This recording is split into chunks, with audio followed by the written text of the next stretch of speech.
નમસ્કાર તાલીમાર્થી મિત્રો, ઔદ્યોગિક તાલીમ સંસ્થા રાજકોટથી હું આશિષ ગોરવાડિયા, ઇન્સ્ટ્રક્ટર એમ્પ્લોયબિલિટી સ્કિલ્સ. આજના સેશનમાં આપ સૌનું હાર્દિક સ્વાગત કરું છું. મિત્રો, આજના સેશનમાં આપણે લોકો શીખવાના છીએ તમારા સેમેસ્ટર 2માં મોડ્યુલ 12. મોડ્યુલનું નામ છે કસ્ટમર ઇન્ટરેક્શન એન્ડ સર્વિસ.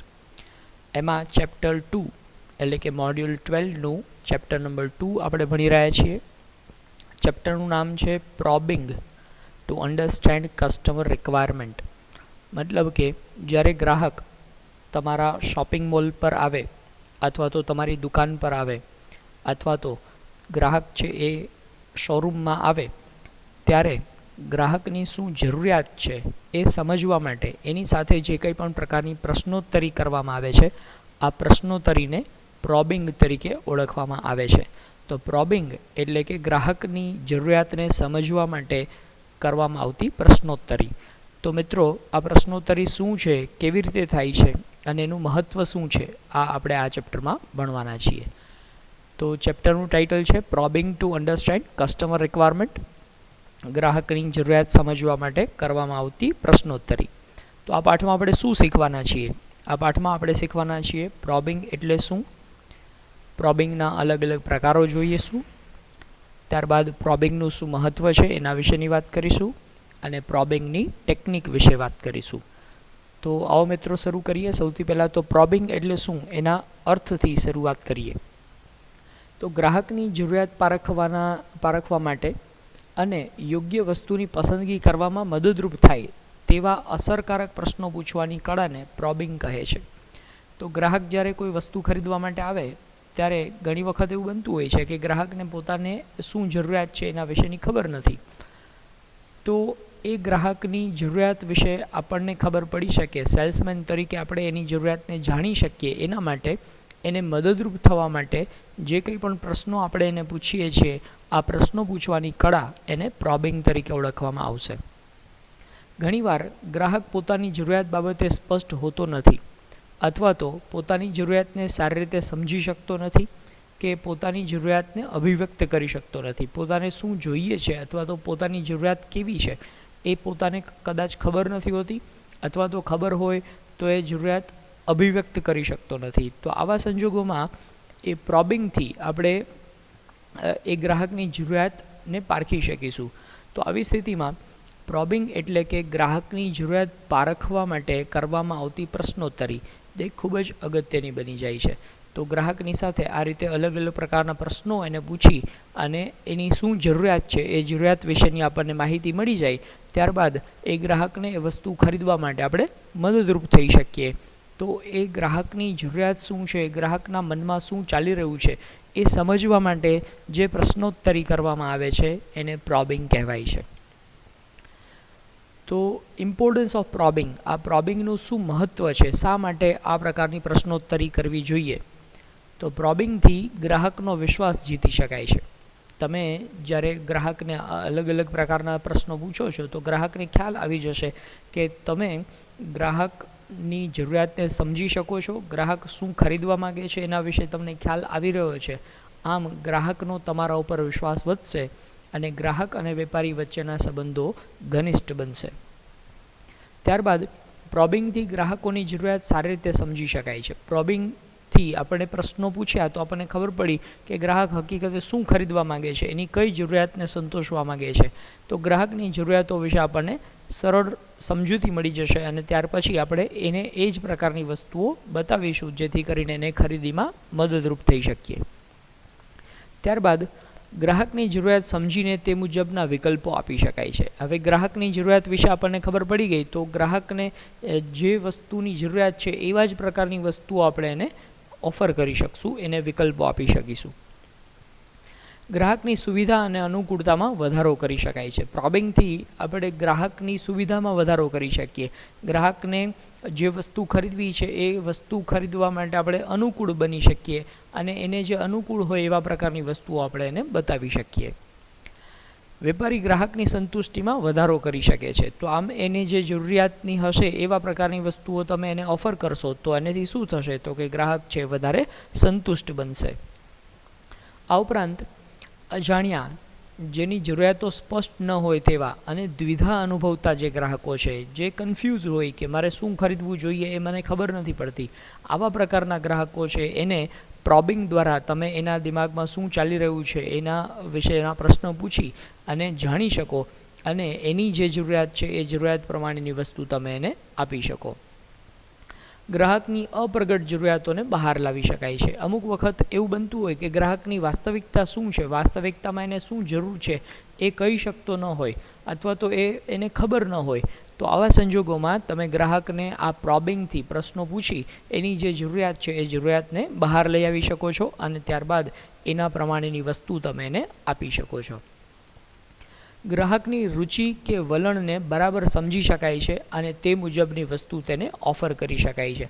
ગ્રાહકનું શું વલણ છે, એને કઈ બાબતમાં વધારે ઇન્ટરેસ્ટ છે, કઈ વસ્તુ એ ખરીદવા માગે છે, આ પ્રોબિંગના આધાર ઉપર આપણે જાણી શકીએ અને ગ્રાહકને એ મુજબની વસ્તુ આપણે ઓફર કરી શકીએ.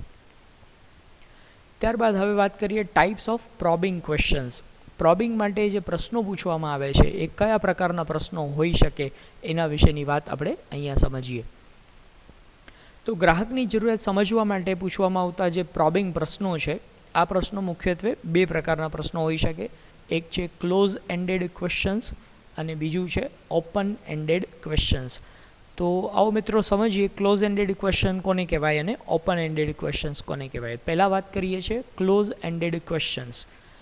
તો ગ્રાહકને પૂછવામાં આવતા એવા પ્રશ્નો કે જેનો જવાબ માત્ર હા કે ના, યસ અને નોમાં જેનો જવાબ આવતો હોય અથવા તો એ જવાબ છે ખૂબ જ ટૂંકો હોય, એવા પ્રકારના પ્રશ્નો છે એને આપણે ક્લોઝ એન્ડેડ પ્રશ્નો તરીકે ઓળખીએ છીએ.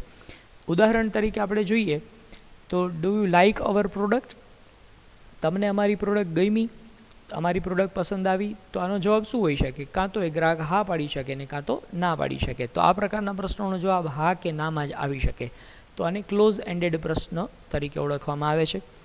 આ ઉપરાંત બીજું એક ઉદાહરણ જોઈએ. Which soap do you like do you use? તમે કયો સાબુ ઉપયોગ કરો છો, લક્સ ઓર ડવ? તો અહીંયા ઓપ્શન આપી દીધો છે, જો લક્સ ઉપયોગ કરો છો કે ડવ, તો એ બેમાંથી કાંઈ એક વસ્તુ કહેશે, કાં તો લક્સ કહેશે ને કાં તો ડવ કહેશે. તો આ રીતે જ્યારે પ્રશ્નનો જવાબ ખૂબ જ ટૂંકો હોય એવા પ્રકારના પ્રશ્નો પૂછવામાં આવે અથવા તો પ્રશ્નનો જવાબ હા અને નામાં જ આવતો હોય, તો એવા પ્રકારના પ્રશ્નો એને ક્લોઝ એન્ડેડ ક્વેશ્ચન્સ તરીકે ઓળખવામાં આવે છે. અહીં પ્રશ્નકર્તા એવું માને છે કે ગ્રાહક સંપૂર્ણ રીતે જાણકાર છે, એટલે માત્ર સ્પષ્ટતા કરવા માટે જ આ પ્રશ્ન પૂછવામાં આવે છે. ક્લોઝ એન્ડેડ પ્રશ્નોનો ઉપયોગ ક્યારે થશે? તો કે ગ્રાહકને વસ્તુ વિશેની સંપૂર્ણ જાણકારી હોય, ગ્રાહક એ સંપૂર્ણ રીતે જાણકાર છે અને વેચાણ કરવાવાળો વ્યક્તિ એટલે કે વેચાણકર્તા એ માત્ર ને માત્ર ગ્રાહક પાસેથી સ્પષ્ટતા મેળવવા માટે આ પ્રકારનો પ્રશ્ન પૂછે છે. તો આ ક્લોઝ એન્ડેડ પ્રશ્નની વાત થઈ. હવે વાત કરીએ open ended questions. Open ended questions એટલે કેવા? તો આ પ્રકારના પ્રશ્નોમાં ગ્રાહક પોતાની પસંદ કે નાપસંદ વિશે વિસ્તૃત માહિતી આપે છે. ગ્રાહક પોતાના મંતવ્યો, અભિપ્રાયો કે અન્ય બાબતો લંબાણપૂર્વક જણાવે છે. ગ્રાહકને જે કંઈ પણ વસ્તુની જરૂરિયાત છે એના વિશે એ ડિસ્ક્રિપ્શન, લાંબુ ડિસ્ક્રિપ્શન એ આપણને આપી શકે અથવા તો એ પોતાનું મંતવ્ય છે એ જણાવી શકે. તો આ પ્રકારનો પ્રશ્ન છે એને ઓપન એન્ડેડ ક્વેશ્ચન તરીકે ઓળખવામાં આવે. ઉદાહરણ તરીકે આપણે જોઈએ, how do you feel after using our product? અમારી પ્રોડક્ટ ઉપયોગ કર્યા પછી તમને કેવું ફીલ થાય છે? તો હવે આનો જવાબ હા કે નામાં ન આવે, એણે શું કરવું પડશે? એને 2-3 વાક્યોમાં પોતાનો જવાબ કહેવો પડશે કે એને પ્રોડક્ટ ઉપયોગ કર્યા પછી કેવા પ્રકારની ફિલિંગ આવી રહી છે. તો આ પ્રકારનો જે પ્રશ્ન છે આને ઓપન એન્ડેડ ક્વેશ્ચન કહેવાય, જેમાં ગ્રાહકે પોતાનું મંતવ્ય કે પોતાનો અભિપ્રાય આપવા માટે સેન્ટેન્સનો ઉપયોગ કરવો પડશે, લાંબા વાક્યોનો ઉપયોગ કરવો પડશે. હજી એક ઉદાહરણ જોઈએ. Which soap do you like the most and Y?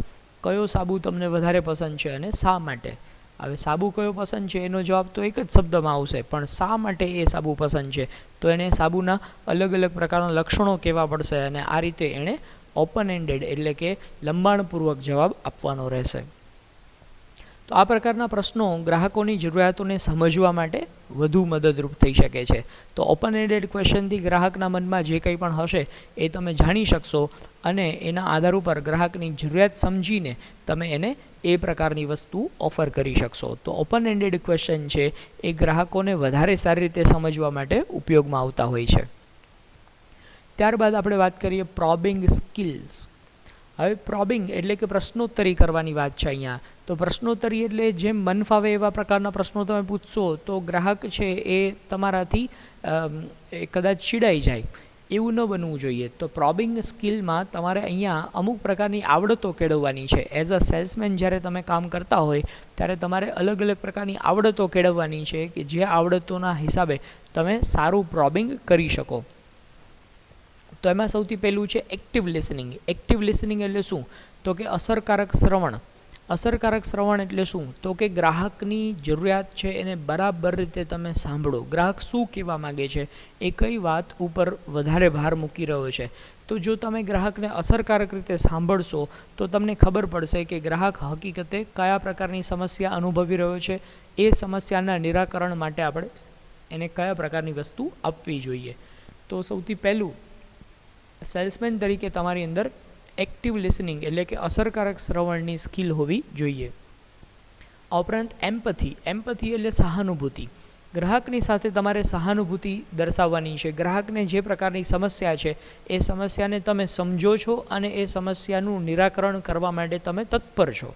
આ તમારે દર્શાવવાનું છે ગ્રાહકની સાથે, જેથી કરીને ગ્રાહકને તમારા ઉપર વધારે વિશ્વાસ આવે અને એમને એવું ફીલ થવું જોઈએ કે તમે એનો જે પ્રશ્ન છે એ પ્રશ્નને હલ કરવા માટે મદદરૂપ થઈ શકશો. તો તમારે એમ્પથી દર્શાવવાની છે. ત્યારબાદ પેશન્સ. પેશન્સ એટલે ધીરજ રાખવાની, ધૈર્ય રાખવાનું. બહુ ઉતાવળા થઈને ગ્રાહકને એક પછી એક વધુને વધુ પ્રશ્નો પૂછતા જશો તો ગ્રાહક છે એ ચીડાઈ જશે. તો એવું ન બને એના માટે ગ્રાહકને તમે પ્રશ્ન પૂછ્યો, એનો જવાબ એ તમે સાંભળો. જવાબ સાંભળ્યા પછી તમે એના ઉપર વિચાર કરો કે એને હકીકતે શેની જરૂરિયાત છે. ત્યારબાદ ગ્રાહકને બીજી વસ્તુ પૂછો. આમ તમે પેશન્સ એટલે કે ધૈર્યથી કામ લ્યો, જેથી કરીને ગ્રાહકની જરૂરિયાતને તમે બરાબર રીતે સમજી શકો. ત્યારબાદ લોજિક એન્ડ થિંકિંગ. તર્ક શક્તિનો ઉપયોગ તમારે કરવાનો છે, વિચાર શક્તિનો ઉપયોગ કરવાનો છે. તમારે લોજિક અપ્લાય કરીને ગ્રાહક જે પોતાની જરૂરિયાત વિશે વાત કરી રહ્યો છે એમાં લોજિક અપ્લાય કરો અને લોજિકના આધાર ઉપર તમે એને જણાવો કે એને કઈ પ્રકારની વસ્તુનો ઉપયોગ કરવાથી એની જરૂરિયાત છે એ બરાબર સંતોષાઈ જશે. તો આમ લોજિકનો ઉપયોગ કરવાનો છે. થિંકિંગ એટલે તમારે વિચાર કરવાનો છે કે કઈ વસ્તુ આપણે એને ઓફર કરીશું તો એનો આ પ્રોબ્લેમ છે એ સોલ્વ થઈ શકશે. તો આ સ્કિલનો ઉપયોગ કરીને તમે અસરકારક રીતે પ્રોબિંગ કરી શકો છો. હવે વાત કરીએ પ્રોબિંગ મેથડ્સ. પ્રોબિંગ માટે અલગ અલગ પ્રકારની મેથડ એટલે કે અલગ અલગ પ્રકારની રીતોનો ઉપયોગ કરવામાં આવતો હોય છે. તો પ્રોબિંગ માટે જે વિવિધ રીતોનો ઉપયોગ કરવામાં આવે છે એમાંથી દરેક રીતના પોતપોતાના કંઈક ફાયદાઓ પણ હોય છે અને પોતપોતાના કંઈક ગેરફાયદાઓ પણ હોય છે. પણ આપણે અહીંયા ફાયદા ગેરફાયદાની વાત નથી કરવાની. આપણે પ્રોબિંગ માટેની જે અલગ અલગ મેથડ્સ છે એ મેથડ વિશે જાણ મેળવીએ અને એમાંથી તમે યોગ્ય મેથડનો ઉપયોગ કરીને આ રીતે તમારા કસ્ટમર સાથે પ્રોબિંગથી પ્રશ્નોત્તરી કરી શકો અને એ કસ્ટમરને તમે બેસ્ટ સેટિસ્ફેક્શન આપી શકો, એના માટે એની વાતને તમે જાણી શકો. તો અહીં આવી બે રીતો આપણે શીખવાની છે. સૌથી પહેલી રીત છે એને નામ આપ્યું છે આસ્ક, લિસન અને રિપીટ ટેકનિક. જો મિત્રો ટેકનિકનું નામ પોતે જ કહે છે કે એમાં શું કરવાનું છે, તો કે આસ્ક, લિસન એટલે કે આસ્ક એની વાતને બરાબર રીતે સાંભળવાની, એને પૂછવાનું પહેલાં, વાતને પૂછી લીધા પછી લિસન એટલે એની વાતને બરાબર સાંભળો અને ત્યારબાદ રિપીટ એટલે કે એની વાતને સમજવા માટે તમે રિપીટ કરો. તો આમ ત્રણ વસ્તુ પૂછો, સાંભળો અને રિપીટ કરો. આ ટેકનિકનું નામ છે. તો આપણે જોઈએ ટેકનિકમાં કેટલા સ્ટેપ્સ આવશે. સૌથી પહેલું સ્ટેપ શું છે, તો ask open ended question to customer. પહેલા સ્ટેપમાં તમારે તમારા કસ્ટમરને open ended questions. Open ended question શું કહેવાય એ આપણે અહીંયા ભણી ગયા હમણાં જ. તો પહેલાં ઓપન એન્ડેડ ક્વેશ્ચન એને પૂછો, એને ક્વેશ્ચન પૂછીને એની શું જરૂરિયાત છે એના વિશેની વાત તમે સાંભળો. ત્યારબાદ for better conversation ask close ended questions also. તો તમે ઓપન એન્ડેડ ક્વેશ્ચન પૂછો, એનો એ જવાબ આપે છે, એ જવાબ આપ્યા પછી ફરીથી પાછું તમે એને ક્લોઝ એન્ડેડ ક્વેશ્ચન પણ પૂછો, એને ફરીથી પાછું એવું પૂછો કે તમને હકીકતે એવી જ વસ્તુની જરૂરિયાત છે કે નહીં, તો એ હા કે નામાં જવાબ આપી શકે. હવે આ બે પ્રકારના પ્રશ્નો તમે જે પૂછ્યા છે, આ પ્રશ્ન પૂછવાનું કામ, એટલે અહીંયા પહેલું સ્ટેપ થયું. પછી બીજું સ્ટેપ શું છે? લિસન કસ્ટમર્સ રિસ્પોન્સીસ કેરફુલી, એટલે કે બીજું સ્ટેપ, તમે કસ્ટમર જે કંઈ પણ કહે છે એની વાતને એકદમ ધ્યાનપૂર્વક, એકદમ એકાગ્રતાપૂર્વક એની વાતને સાંભળો. એની વાતને સાંભળવાથી તમને શું ખબર પડશે? તો એની વાતને સાંભળવાથી તમને ખ્યાલ આવશે કે એ વ્યક્તિને હકીકતે શું જરૂરિયાત છે અને જરૂરિયાત આપણે કેવી રીતે પૂરી કરી શકીશું, કયા પ્રકારની વસ્તુ એને આપીશું તો એની જરૂરિયાત છે એ પૂર્ણ થઈ શકશે. તો આમ લિસન કસ્ટમર્સ રિસ્પોન્સીસ કેરફુલી, એટલે કે ગ્રાહકની જે જરૂરિયાત છે એ જરૂરિયાતને ધ્યાનપૂર્વક સાંભળો. ગ્રાહકની જરૂરિયાત સાંભળ્યા પછી શું કરવાનું? તો નેક્સ્ટ સ્ટેપ જુઓ, અહીંયા ત્રીજું સ્ટેપ છે repeat. Repeat what you understand from customer's response. કસ્ટમરના રિસ્પોન્સ ઉપરથી તમે જે કંઈ પણ સમજ્યા, આ તમારી સમજણ પ્રમાણે વાત છે એ ફરીથી દોહરાવો. ફરીથી દોહરાવવાનો મતલબ શું છે? ફરીથી દોહરાવવાનું એટલા માટે કે તમે કસ્ટમરને પૂછી શકો કે તમે જે સમજ્યા છો એ જ હકીકત એની જરૂરિયાત છે ને. કદાચ એ કહેવા કંઈક અલગ માગે છે અને તમે કંઈક બીજું સમજી રહ્યા છો, તો વળી પાછું મિસકમ્યુનિકેશન થશે. તો એવું ન થાય એટલા માટે કસ્ટમર જે કહી રહ્યો છે એની વાતને રિપીટ કરો. એની વાતને રિપીટ કરીને પાછું એને તમે પૂછો કે તમે જે સમજી રહ્યા છો એ સાચું સમજી રહ્યા છો કે નહીં. ત્યારબાદ continue ask listen repeat technique. આ રીતે તમે વારંવાર અલગ અલગ પ્રકારના પ્રશ્નો પૂછતા જાઓ, એ પ્રશ્નના પ્રત્યુત્તર છે એને બરાબર રીતે સાંભળતા જાઓ અને એની વાતને રિપીટ કરો. આવું ક્યાં સુધી કરવાનું? તો જ્યાં સુધી કસ્ટમરની જરૂરિયાત છે એનો તમને સચોટ ખ્યાલ ન આવી જાય ત્યાં સુધી. પછી શું કરવાનું? તો સચોટ ખ્યાલ આવી ગયો ત્યારબાદ summarise and reconfirm all the information by repeating it. તો આ રીતે છેલ્લે સમરાઇઝ કરો, મતલબ કે તમે હકીકતે ગ્રાહકને એવું કહો કે જો તમારા આટલા પ્રકારના પ્રશ્નો છે, આ પ્રશ્નોના સોલ્યુશન માટે તમે આ પ્રકારની પ્રોડક્ટનો ઉપયોગ કરશો તો એ પ્રોડક્ટ છે તમને ખૂબ જ ફાયદાકારક રહેશે અને આ પ્રોડક્ટનો ઉપયોગ કરવાથી તમને આટલા પ્રકારના ફાયદા થશે. તમે આ વસ્તુ ખરીદો તો એ તમારા પ્રોબ્લેમનું સોલ્યુશન થઈ જશે. આ તમે જે છેલ્લે કન્ફર્મ કર્યું, આ લેવલ ઉપર તમારું સેલ્સ છે અહીંયા પૂરું થયું કહેવાય. તો આમ ટોટલ 6 સ્ટેપ્સ એમાં તમે આસ્ક લિસન રિપીટ ટેકનિકનો ઉપયોગ કરી અને તમારું સેલ્સ છે એ કમ્પ્લીટ કરી શકો. પહેલાં પ્રશ્નો પૂછો, ઓપન એન્ડેડ ક્વેશ્ચન પૂછ્યા પછી ક્લોઝ એન્ડેડ ક્વેશ્ચન વધારે સમજૂતી મેળવવા માટે પૂછો. ત્યારબાદ એ પ્રશ્નના જે જવાબ આપે છે એને ધ્યાનપૂર્વક સાંભળો. તમે જે સાંભળ્યા છો એને રિપીટ કરો જેથી કરીને તમે એને કન્ફર્મ કરી શકો. અને આ વસ્તુ ક્યાં સુધી કન્ટિન્યુ રાખવાની કે જ્યાં સુધી ગ્રાહકની જરૂરિયાતને તમે બરાબર સમજી ન લ્યો અને ગ્રાહક કોઈ એક વસ્તુની પસંદગી ઉપર નિશ્ચિત ન થાય ત્યાં સુધી આ ટેકનિક છે એ કન્ટિન્યુ રાખવાની છે. તો આ પહેલી ટેકનિક આપણે ભણ્યા, આસ્ક લિસન અને રિપીટ ટેકનિક. ત્યારબાદની બીજી એક ટેકનિક છે, ટેકનિકનું નામ છે ફનેલ ટેકનિક. ફનેલ એટલે એક પ્રકારની ગરણી જેવો આકાર અહીંયા બને છે, આને ફનેલ કહેવાય. તો આ ફનેલ ટેકનિકમાં શું કરવાનું? તો અહીંયા 5 સ્ટેપ્સ આપણને આપેલા છે ફનેલ ટેકનિકમાં. સૌથી પહેલું સ્ટેપ શું? પહેલું સ્ટેપ છે motivate the customer to talk. જ્યારે ગ્રાહક તમારી દુકાન પર આવે, તમારા શોરૂમ કે કોઈ શોપિંગ મોલમાં આવે, ત્યારે સેલ્સમેનનું પહેલું કામ શું રહેશે? તો કે સેલ્સમેનનું પહેલું કામ motivate the customer to talk. પહેલાં તો તમારે તમારા ગ્રાહકને પ્રોત્સાહિત કરવાનો છે તમારી સાથે વાત કરે. અને પ્રોત્સાહિત કરવા માટે શું કરવાનું? તો એના માટે આપણે આની પહેલાંના લેક્ચરમાં ભણી ગયા છીએ ગ્રાહકનું અભિવાદન. એમાં hello sir, how are you sir, how can I help you sir, આ બધા પ્રકારના પ્રશ્નો તમે એને પૂછશો તો એનેથી ગ્રાહક છે એ તમારી સાથે વાત કરવા માટે પ્રોત્સાહિત થશે. ત્યારબાદ બીજા સ્ટેપમાં શું? Open neutral questions to gate unbiased information. ગ્રાહકની જે જરૂરિયાત છે એ જરૂરિયાતને સમજવા માટે ન્યુટ્રલ, કે કયા પ્રકારની વસ્તુ ખરીદવા માગે છે, એવા નિષ્પક્ષ પ્રકારના પ્રશ્નો. તમે અત્યારે કોઈ કંપનીનું કે કોઈ બ્રાન્ડનું નામ નથી આપતા. જો કોઈ કંપની કે કોઈ બ્રાન્ડનું નામ તમે આપશો તો તમે પક્ષપાત કરી રહ્યા છો. પણ એમ નહીં, તમારે ખાલી ને ખાલી એને શું જોઈએ છે એના માટેના ઓપન એન્ડેડ ક્વેશ્ચન્સ પૂછો. ત્યારબાદ ઓપન લીડિંગ ક્વેશ્ચન. ત્રીજા સ્ટેપમાં શું કરવાનું છે? તો ત્રીજા સ્ટેપમાં ઓપન લીડિંગ ક્વેશ્ચન્સ, મતલબ એ ગ્રાહકને જે વસ્તુની જરૂરિયાત છે એનું ઉદાહરણ આપતો એક પ્રશ્ન પૂછો કે ભાઈ તમારે જે જોઈએ છે એનો ઉપયોગ એ જરૂરિયાત સંતોષવા માટે આ કંપનીની આવી પ્રોડક્ટ તમે વાપરી શકો. જો આ તમે ક્યારેય વાપરી હોય તો તમને ખ્યાલ આવશે કે આમાં ખૂબ જ તમને ફાયદો થશે, અથવા તો આ કંપનીની પ્રોડક્ટ છે ખૂબ જ સારી પ્રોડક્ટ છે. આમ તમે એને લીડિંગ ક્વેશ્ચન્સ એટલે કે ઉદાહરણ આપતો પ્રશ્ન છે એ પૂછી શકો. ત્યારબાદ ચોથા સ્ટેપમાં શું કરવાનું છે? ચોથા સ્ટેપમાં closed questions to pinpoint precise requirement. એની જે જરૂરિયાત છે એ જરૂરિયાતને બરાબર રીતે સમજવા માટે ક્લોઝ એન્ડેડ ક્વેશ્ચન પૂછો. તો સૌથી પહેલાં ગ્રાહકને વાત કરવા માટે મોટિવેટ કર્યો, પછી ઓપન એન્ડેડ નિષ્પક્ષ પ્રશ્ન પૂછો, પછી ઓપન એન્ડેડ લીડિંગ ક્વેશ્ચન મતલબ કે જેમાં ઉદાહરણ આપતો હોય એવા પ્રકારનો પ્રશ્ન પૂછો. ત્યારબાદ ક્લોઝ એન્ડેડ ક્વેશ્ચન કે જેમાં ગ્રાહક પોતાની જરૂરિયાતને હા કે નામાં વર્ણન કરી શકે એવા પ્રકારનો પ્રશ્ન પૂછો. અને ત્યારબાદ summary two gain customers acceptance of requirement. છેલ્લે સમરાઇઝ કરો મતલબ કે આખું સાર મેળવીને કસ્ટમર સામે રજૂઆત કરો કે ભાઈ તમારી જે વાત છે એ વાત ઉપરથી મને આ સમજાઈ રહ્યું છે કે તમારે આ પ્રકારની વસ્તુની જરૂરિયાત છે, આ પ્રકારની વસ્તુ માટે તમારે આ પ્રોડક્ટ ખરીદવી જોઈએ, તો તમારા બધા પ્રશ્નો છે એનું સોલ્યુશન આવી જશે.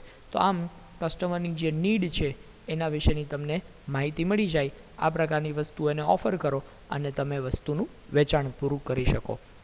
તો આમ 5 સ્ટેપની અંદર ફનેલ ટેકનિક છે એ વર્ક કરતી હોય છે. તો મિત્રો, આમાંથી કોઈ પણ ટેકનિકનો ઉપયોગ કરી તમે જ્યારે ફ્યુચરમાં આવી રીતે સેલ્સની કરિયરમાં જોડાયેલા હોય, એઝ અ સેલ્સમેન તમે વર્ક કરતા હોય, ત્યારે તમે આમાંથી કોઈ પણ ટેકનિક છે એનો ઉપયોગ કરી અને કસ્ટમર માટે પ્રોબિંગ કરી શકો અને તમારા કસ્ટમરને સારામાં સારી વસ્તુ ઓફર કરી શકો. Thank you.